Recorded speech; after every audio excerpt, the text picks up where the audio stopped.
Good morning student.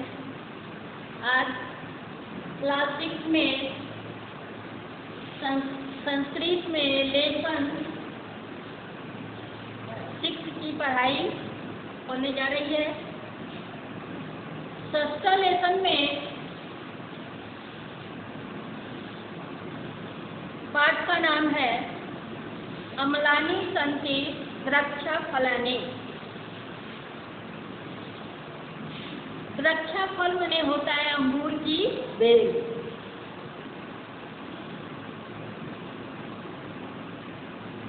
अम्लानि means होता है खट्टा, खट्टे बेल के पेड़।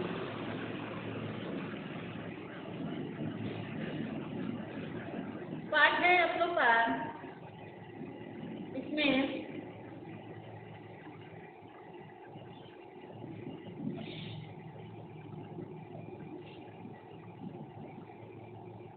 प्रशंसनीय, सलाघ्य मीन्स होता है प्रशंसनीय। द्राक्षालता मीन्स होता है अंगूर की बेल। जुम्बक मीन्स भीतर। श्रृंगाला मीन्स सियार। भुभिक्षिता मीन्स भूखा। ईद अस्ततः मीन्स इधर उधर। वृक्षस्योपरि वृक्ष के ऊपर। स्तंभकान वृक्षों को। अंतरांतरे किसी बीच। उत्पत्तेन उछलने से।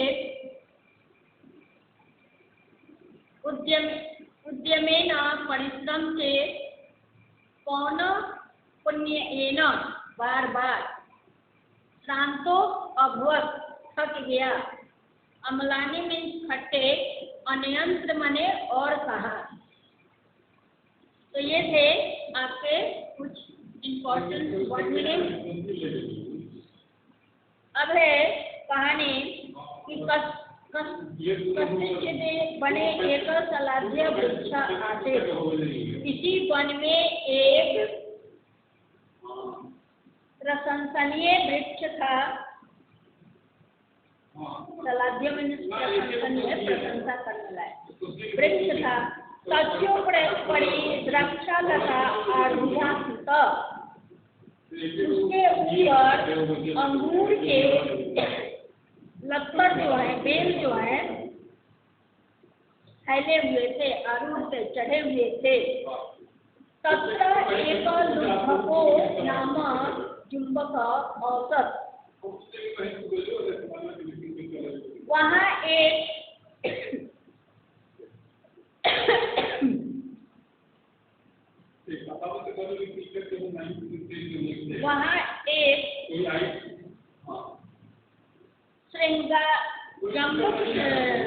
जम्बुका नाम का एक श्रृंगार रहता था। एकदा वह भुभिक्षिता आसीत्। एक बार वह भूखा था। इस अस्ततः परिभ्रमण स तस्य वृक्षस्य समीपा गच्छत। वह इधर उधर परिभ्रमण करके उस वृक्ष के समीप गया। भोजन अभावेन स अत्यधिकं पीड़ित वृक्षोपरि द्राक्षालताम् अपश्यत्। भोजन के अभाव में वह अत्यधिक पीड़ित होकर के वृक्षों के ऊपर लटके हुए लता में अंगूर के बेल को देखा। लतायां द्राक्षाफलानि दृष्ट्वा स चिन्तयत्।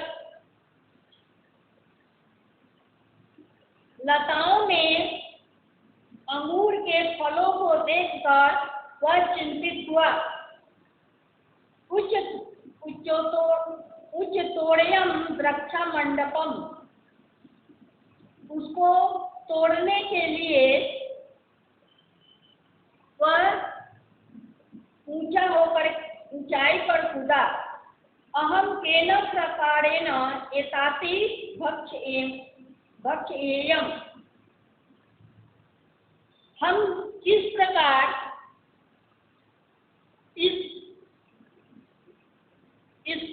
भक्षण करें। उच्च स्थाने विद्यां नाना द्रक्षालानां स्तंभकान् दृष्ट्वा श्रृंगाल अति दुखित अभवत्। बार बार ऊंचाई में कूद करके और अंगूर के फल को न पाकर वह अत्यधिक दुखित हुआ। अंतरांतरे समनसि अविचार्य उत्पतेनेन कदाचित् एतानि फलानि प्राप्यानि स्युः। इस प्रकार वह मन में विचार कर लिया कि किसी प्रकार भी इस फल को हम प्राप्त नहीं कर सकते हैं। उद्यमेन ही कार्याणि सिद्ध्यन्ति न मनोरथे। फिर वह सोचने लगा कि परिश्रम करने से कोई भी कार्य सिद्ध होता है और मनोरथ पूर्ण होता है। सश्रृंगाल पूर्ण प्रयत्नेन पौनः पुण्येन उत्पदत् रक्षा फलानि लुब्धं न पारयत्।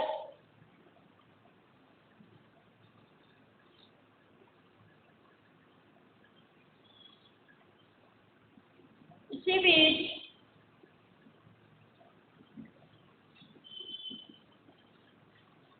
पूरे प्रयत्न से वह पुनः उछलते हुए अंगूर को पाने की कोशिश करने लगा। पुनः उत्पतेनेताति तेन द्रक्षाफलानि न लब्धानि। इसी प्रकार उछलने पर भी वह अंगूर के बेल को नहीं पा सका। एवंच स अति शांत अभवत्। इस प्रकार वह शांत हो गया।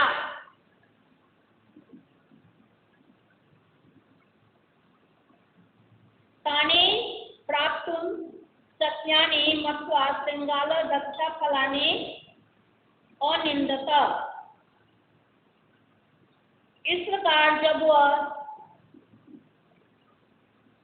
अंगूर के फल को नहीं पा सका तो औदत वह बोला, अम्लानि सन्ति द्रक्षाफलानि न रोचते महान एतानि। यह अंगूर का फल जो है खट्टे है, इसलिए यह मुझे रुचिकर नहीं है। इति युक्त्वा श्रृंगाल बने अन्यंत्रा गच्छता। इस प्रकार जो है सियार अपने वन को चला गया।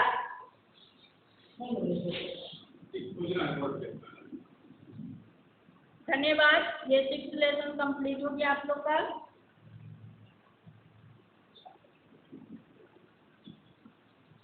आप लोग का सिलेबस में फर्स्ट ए से तक 10 लेसन तक पढ़ना है। 10 लेसन तक में 2 लेसन आपका 6 और 7 नहीं पढ़ना है। 6 और 7 जो है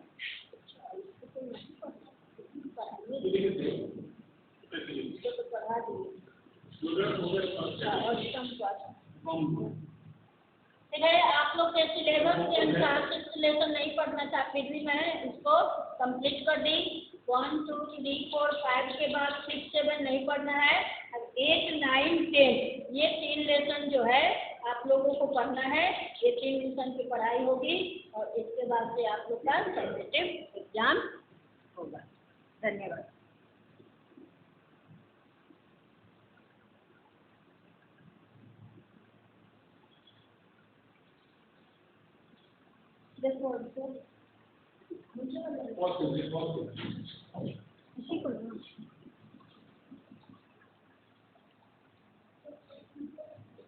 Good morning, students. तो क्लास 6 के साइंस में मैंने पिछले दिन आपका चैप्टर खत्म किया था, गेटिंग टू नो प्लांट, ठीक है। और बेटा इसमें 8 चैप्टर की पढ़ाना है, बॉडी मोमेंट पढ़ाना है। तो मैं बॉडी मोमेंट तो मंडे को शुरू करूंगा। आज एक काम कर रहा हूँ मैं आपको, लेसन 7 जैसे मैं लिखा हूँ ना, लेसन 7, इसका मैं MCQ fill in the blanks बनवा दे रहा हूँ। आप अपने नोटबुक में चिन्ह लगा लीजिएगा, और अगर कोई सस्पिशन हो कि सर इसका आंसर ये बेटर होगा तो आप मुझसे बता दीजिएगा कि सर इसका बेटर आंसर ये होगा, ठीक है। मेरे हिसाब से ये आंसर सही है। अब हम एक एक क्वेश्चन को डिस्कस कर लेते हैं। Which of the following plant has taproot? तो किसमें टैपरूट होता है? तो टर्निप, ग्रास, माइज और व्हीट। ग्रास, माइज और व्हीट जो होता है, ठीक है, इसके जो पत्ते होते हैं उसमें पैरेलल वेनेशन होता है, जिसके कारण उसमें फाइब्रियस रूट होता है। इसका सही आंसर है टर्निप, और इसका आंसर क्या है? ए, ठीक है, ए में है टर्निप। दूसरा, which of the following is a function of root? तो फंक्शन ऑफ रूट किसका है? तो anchoring the plant, photosynthesis, protection, transpiration. तो भाई फोटोसिंथेसिस तो कौन करता है? लीव्स करती है। प्रोटेक्शन कौन करता है? बचाता कौन है रूट को? तो सॉइल बचाती है, ठीक है। और ट्रांसपिरेशन कौन करता है? लीव्स करती है। तो इसका सही आंसर होगा एंकरिंग द प्लांट, ठीक है। आप चैप्टर जब देखेंगे फंक्शन ऑफ रूट में तो सबसे पहला ही है यहाँ पर एंकरिंग द प्लांट, ठीक है। अब दूसरा है, eight which of these point do new leaves arise? किस जगह से नए पौधे जन्म लेते हैं? ए में है नोड, दूसरे में है इंटरनोड, 3 में है रूट, 4 में नन ऑफ दीज। इसका सही आंसर होगा node, 1 number. Which of the following plant has tended to provide support? किसमें क्या होता है? टेंडेड होता है, जो उसको सपोर्ट चाहिए। तो मैंगो नहीं होगा, मैंगो है, पॉइजन फ्लावर है, कैरोट है, कैक्टस है। तो भाई ऐसा है कि कैरोट में भी नहीं होता, मैंगो में नहीं था, कैक्टस में भी नहीं था, तो इसमें होगा poison flower. Which of the following is the female reproductive part of plant? Stamen, carpel, sepal, petal। तो देखिए फीमेल ऑर्गन, तो प्लांट में आप देख रहे हैं फ्लावर वगैरह फीमेल है, तो ये पार्ट फीमेल है, स्टिग्मा, स्टाइल ओवरी। तो इसका क्या है? कार्पेल। इसका आंसर क्या होगा? कार्पेल होगा, ठीक है।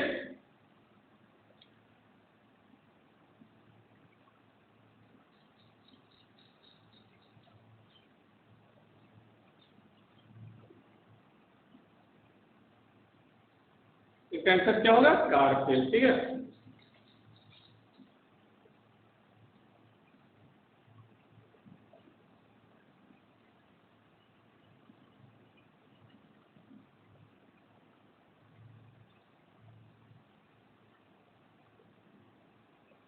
अब हम चलते हैं फिल इन द ब्लैंक्स में।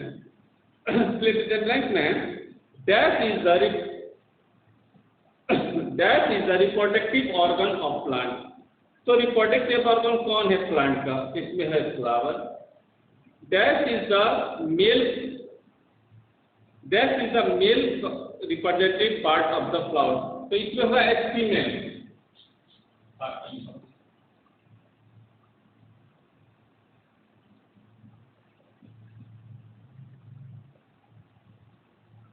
एस्टिमेन, चूंकि एस्टिमेन जो होता है मेल पार्ट होता है, ठीक है। फिगर में देखिए इधर है ना एस्टिमेन, एंथर और फिलामेंट, तो ये मेल पार्ट है और ये फीमेल पार्ट है,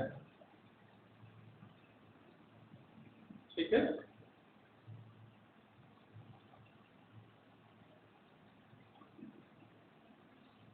अब उसके बाद that is the female part. तो फीमेल पार्ट क्या है?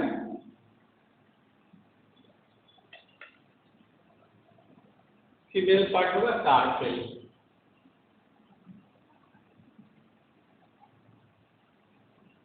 ठीक है। तो the carpel is the female reproductive part of flower। उसके बाद है after pollination the dash ovule change into set. ठीक है, आप कर लिए।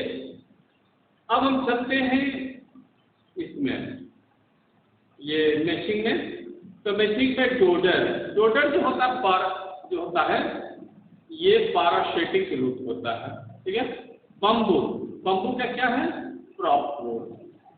पोटैटो क्या होता है, ट्यूबर। शार्प पिकल्स, इसमें तेज होते कांटे किसमें होता है, बोगेनविलिया में। और स्टेपल क्या होता है, प्रोटेक्ट द फ्लावर। तो इस तरह ये जो हुआ आपका, ये आपकी मैचिंग पूरी हो गई।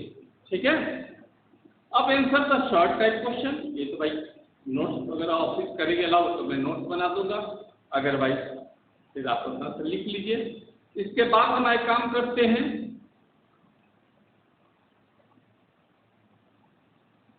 आप आ जाइए इसमें लेसन 6 में। ठीक है, लेसन 6 चेंज अराउंड अस। अब हम चेंज अराउंड अस का क्वेश्चन सर लिख रहे हैं। अब हम चल रहे हैं चैप्टर 6 में, चेंज अराउंड अस। तो इस चैप्टर में देखिए फिल इन द ब्लैंक्स है। तो formation of coal is a, है ना, पहला फिल इन द ब्लैंक्स है, formation of coal is a. तो इसमें क्या भरेगा, स्लो चेंज। क्या भरेगा, slow. Dash of iron is a slow change, rusting, RUSTING, rusting.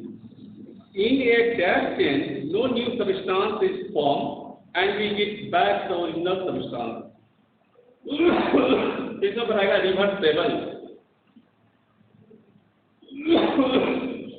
चौथा, the burning of paper is example of chemical change. कागज जलता है तो क्या बनता है, राख बन जाता है।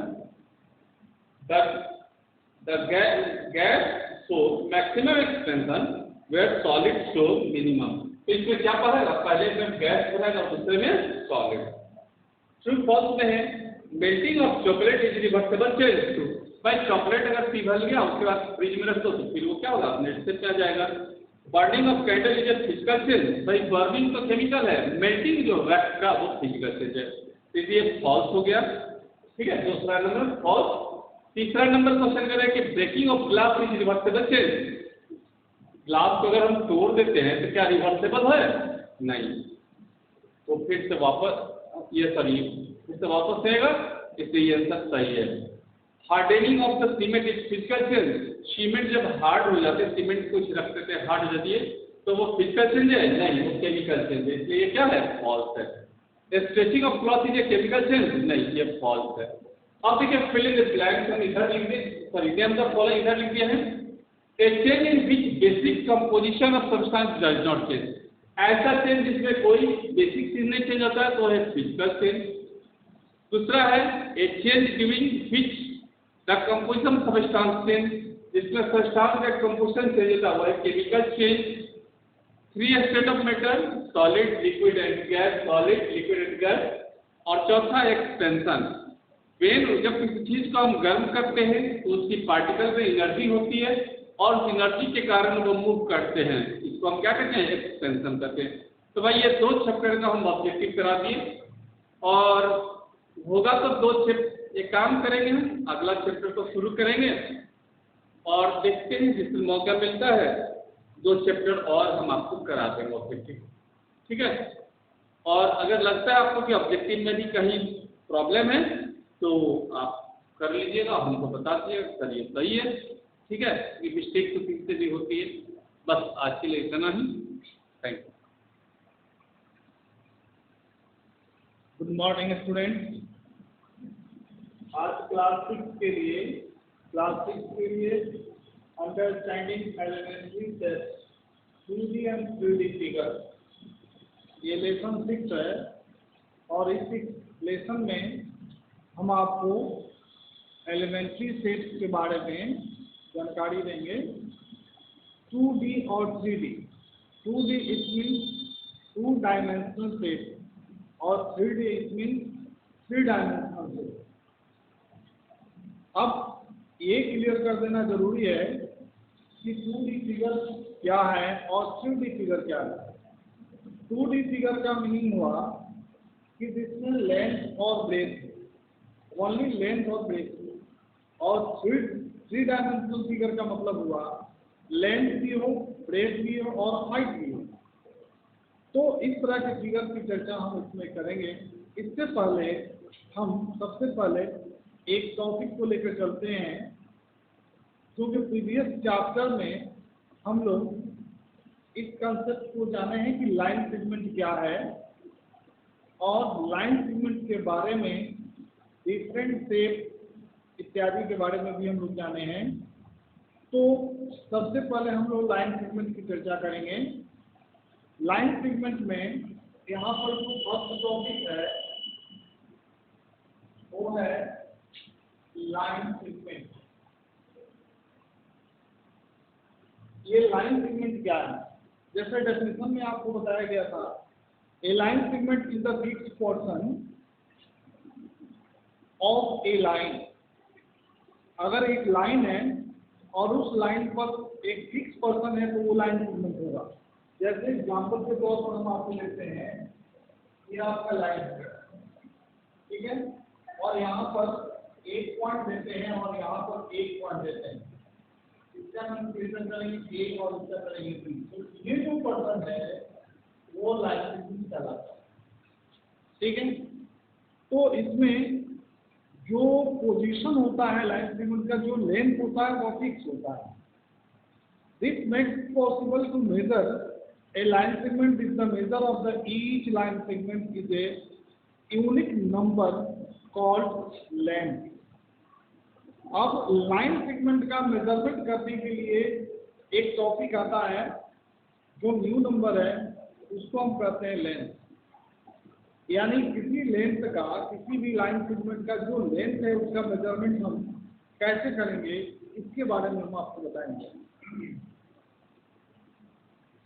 इस तरह से अगर हम स्केल लेते हैं और रूलर लेते हैं, स्केल इट मींस रूलर, तो स्केल को इस पर रख करके इसका मेजरमेंट कर सकते हैं। लाइन सेगमेंट हो या लाइन हो या स्ट्रेट लाइन हो, इस तीनों में से किसी भी लेंथ का अगर मेजरमेंट करना हो तो हम रूलर का यूज करते हैं, स्केल का यूज करते हैं। अब कंपेरिजन बाय द ऑब्जर्वेशन, यदि comparison of the line segment का कंपेरिजन करते हैं, जैसे एक लाइन सेगमेंट है, एक छोटा है और एक बड़ा है, तो इसका कंपेरिजन हम कैसे करेंगे? तो इसका कंपेरिजन करने के लिए हम एक स्केल या रूलर का यूज करते हैं, और यूज करने के बाद दोनों का लेंथ मेजरमेंट करते हैं, और जो ही दोनों का लेंथ मेजरमेंट करेंगे आपका कंपेरिजन पता चल जाएगा, कौन स्मॉलर है कौन लार्जर है।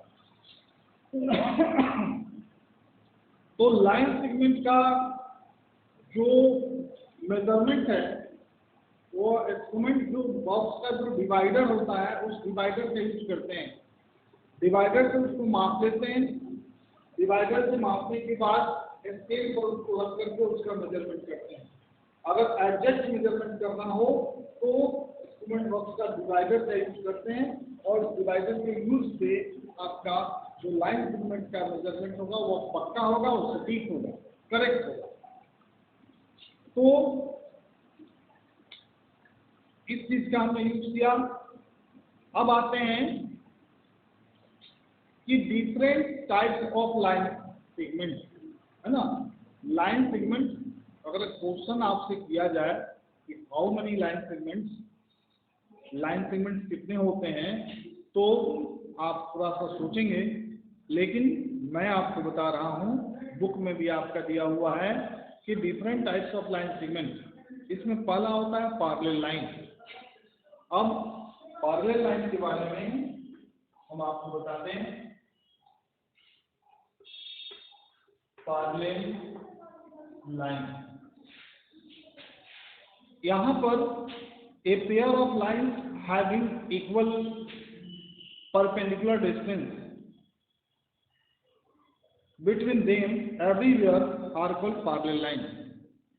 इसमें बुक में भी दिया हुआ है कि अगर कोई लाइन पैरेलल में ड्रॉ है। पैरेलल में ड्रॉ का मीन्स ये हुआ कि ऊपर या नीचे दो लाइन ड्रॉ है और दोनों के बीच का जो डिस्टेंस है वह इक्वी डिस्टेंस है, यानी दोनों लाइन पर कहीं भी बीच में डिस्टेंस अगर लेते हैं तो वह इक्वल होगा, बराबर होगा। लेकिन a pair of lines having equal perpendicular distance between them everywhere are called parallel lines. They do not intersect each other. इसमें अगर नोट्स हम जाने, इसका जो मेन पॉइंट्स जाने, तो ये दोनों एक दूसरे पर इंटरसेक्ट तो नहीं करते हैं, दोनों एक दूसरे को कट नहीं करते हैं, क्योंकि दोनों का जो डिस्टेंस है वह हर जगह इक्वल होगा और इक्वी डिस्टेंस होगा। अब दूसरा जो नंबर है, जैसे मैंने ये बताया पहला पैरेलल लाइन, जैसे आप देख रहे हैं, ये आप लाइन देख रहे हो और जस्ट इसके ऊपर एक लाइन खींच देते हैं, तो ये जो डिस्टेंस है जो यहाँ होगा वही यहाँ होगा, वही यहाँ होगा, वही यहाँ होगा, तो ये पैरेलल लाइन होगा। अब आते हैं, दूसरा है इंटरसेक्टिंग लाइन।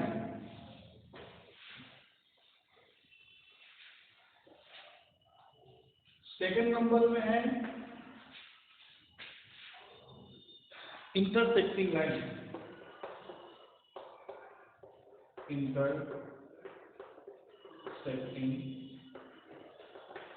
लाइन, और इंटरसेक्टिंग लाइन्स में अगर two lines meet with each other at a point, those two lines are called intersecting line. जैसे मान लो एक ये लाइन है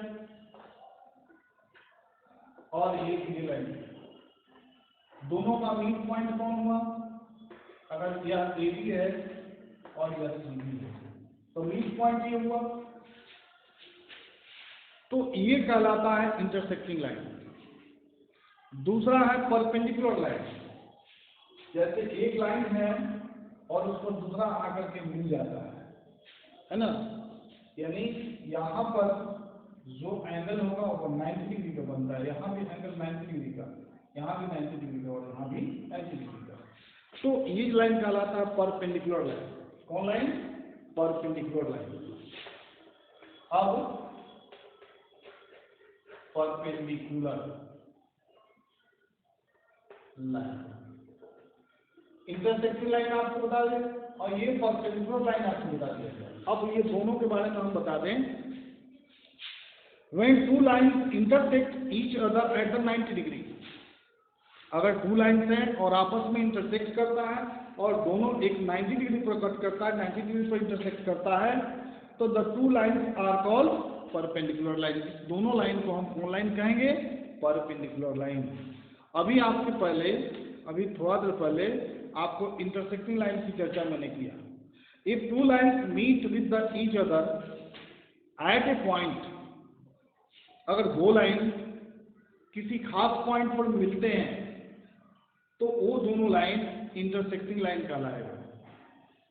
और दूसरा अभी जो परपेंडिकुलर लाइन है, when two lines intersect each other at the 90 degree, अगर 90 डिग्री पर वो कट करते हैं तो वो क्या कहलाएंगे? वो दोनों लाइन परपेंडिकुलर लाइन कहेंगे।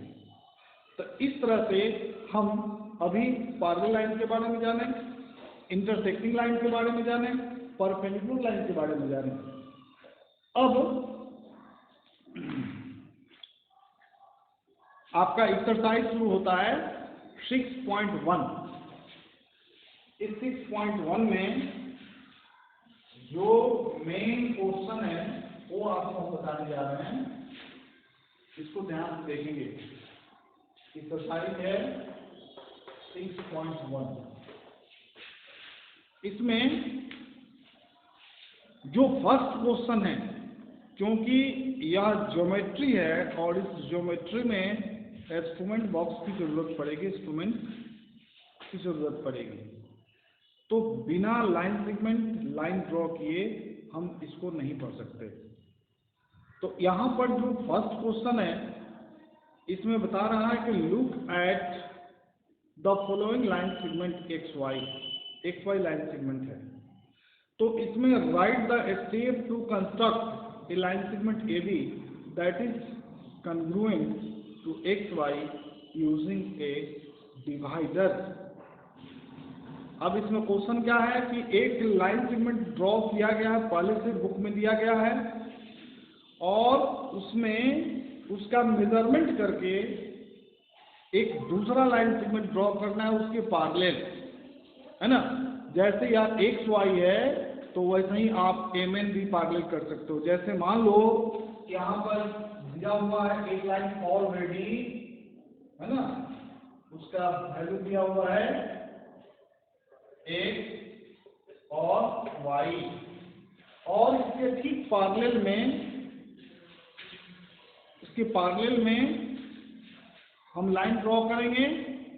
जैसे मान लो इसके लिए हमको किस चीज की जरूरत पड़ेगी, इंस्ट्रूमेंट में कैसे करेंगे, या स्केल से करेंगे या डिवाइडर से करेंगे। तो सबसे पहले कि इस एक्स वाई का मेजरमेंट के इक्वल हमको करना है, तो उसके लिए हम एक लाइन ड्रॉ कर दिए स्केल से, ठीक है। और स्केल से लाइन ड्रॉ करने के बाद डिवाइडर को उठाते हैं और डिवाइडर को इस पर रखते हैं, है ना, किस पर, जो गिवन लाइन दिया गया है एक्स वाई में दिया गया, इस पर रखते हैं और उसी को यहाँ पॉइंट इंडिकेट कर देते हैं। अगर यार डिवाइडर पर रखते हैं और स्केल पर मेजरमेंट किए, तो मान लो कि यहाँ 10 सेंटीमीटर आया, तो उसी डिवाइडर को यहाँ रख करके और 10 सेंटीमीटर ड्रॉ कर देते हैं, और जो ड्रॉ हुआ उसका नाम हम दे देते हैं एम एन। क्लियर। तो अगर लाइन ड्रॉ करना है, लाइन सेगमेंट ड्रॉ करना है, तो जो गिवन लाइन दिया हुआ उसके पैरेलल आपका दूसरा एम एन ड्रॉ हो गया। तो इस तरह से write the step to construct. अब उस स्टेप को लिखना है। कंस्ट्रक्ट करते समय जो स्टेप है, मैंने किस चीज का यूज किया, इंस्ट्रूमेंट कौन कौन लगा, तो इसमें स्केल या रूलर, डिवाइडर, और इस डिवाइडर के माध्यम से इसका एग्जैक्ट मेजरमेंट किए जो गिवन लाइन दिया गया है, और फिर उसी तरह से नीचे उसके पैरेलल में एक दूसरा लाइन ड्रॉ कर देंगे स्केल और डिवाइडर की हेल्प से। अब बी नंबर क्वेश्चन है, draw a line segment P Q at the length of 6 centimetre using A ruler. दूसरा क्वेश्चन है कि 6 सेंटीमीटर का एक लाइन सेगमेंट ड्रॉ करना है जिसमें रूलर का यूज करना है, इसमें स्केल का यूज करना है। तो आप स्केल लेकर के सादे पेज पर एक लाइन ड्रॉ कर दो ऐसे ही, और उस पर स्केल पर डिवाइडर रख करके मेजरमेंट कर लो कि यह 6 सेंटीमीटर कहाँ तक जाता है। जब स्केल पर रखकर डिवाइडर को फैला कर रख लिए, वही मेजरमेंट इस लाइन पर कर लो और लिख दो 6 सेंटीमीटर, ठीक है। तो इस तरह से आपका मेजरमेंट कंप्लीट हो जाएगा। Write the step to show how to you would verify your the measurement using a divider.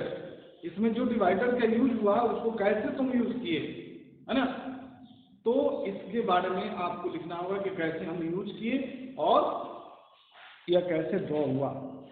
C number question है, draw the segment of the following measurement using A ruler. Ruler के माध्यम से ये line segment draw करना है, बिल्कुल आसान है। Draw line segment for the following measurement using a divider. इसमें डिवाइडर का यूज करके और लाइन सेगमेंट को ड्रॉ करना है, जो आपको पहले हम बताए थे। बिल्कुल आसान है, आप करके देखो, बिल्कुल बहुत कम समय में आपका ये टोटल हो जाएगा। अब ई नंबर क्वेश्चन है, choose the whether of the following statements are true और फॉल्स। जो आप पहले डेफिनेशन पढ़े हो उस तरह से आप इस लाइन में ट्रू और फॉल्स को जवाब देना है। Perpendicular lines are the parallel. Perpendicular line कभी भी पैरेलल नहीं हो सकता, और कभी भी पैरेलल लाइन परपेंडिकुलर नहीं हो सकता, इसलिए क्या होगा, फॉल्स होगा। Perpendicular line from the two straight line. अगर परपेंडिकुलर लाइन है या टू स्ट्रेट लाइन को, परपेंडिकुलर लाइन जो होगा वह फॉर्म टू स्ट्रेट लाइन, दो स्ट्रेट लाइन का ही क्या होता है, परपेंडिकुलर लाइन होता है। यानी एक स्ट्रेट ऐसे होगा और एक स्ट्रेट परपेंडिकुलर ही होगा, तो यह हो सकता है। तो इस तरह से ट्रू और फॉल्स आप बना सकते हो, कर सकते हो। अब नेक्स्ट क्लास में, प्रीवियस क्लास में 6.1 के बाद मेजरमेंट ऑफ एंगल होगा कि कैसे हम मेजरमेंट करते हैं एंगल का, और उसमें प्रोटेक्टर का यूज कैसे है, ठीक है। इसके बाद कम्प्लीमेंट्री एंगल, सप्लीमेंट्री एंगल, इस सब को बताया जाएगा। तो नेक्स्ट एक्सरसाइज में 6.2 में हम कम्प्लीमेंट्री और सप्लीमेंट्री पर विशेष फोकस करेंगे और एंगल पर विशेष फोकस करेंगे कि acute angle, obtuse angle, right angle. ठीक है, तो इसलिए आज 6.1 कंप्लीट हुआ आपका। अब नेक्स्ट क्लास में आपका 6.2 कल बताया जाएगा। Thank you. ओके।